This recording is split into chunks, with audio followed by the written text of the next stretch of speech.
Tugang sa mga detalye sa mga balitang nasyonal karong hapuna mga kaamigo Department of Trade and Industry subling nihangyo sa mga retailers nga busunod sa gipatuman nila nga Noche Buena Price Guide.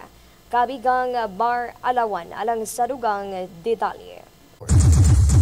Balita sakto sa hapon. Subling nanawagan karon ang Department of Trade and Industry kung DTI sa mga retailers nga musunod sa price guide sa Noche Buena items usa ka semana adiser ang Kapaskuhan. Ang maong panawagan nigula human silang nakadawat og report nga aduna matud pay mga negosyante nga nagpasulabi og pataas sa presyo nga sukwahi sa gitakda sa mga manufacturers. Kahinumduman nga una nang gisaad sa DTI nga magpabiling barato ang mga Noche Buena items ilabi na sa mga palaliton.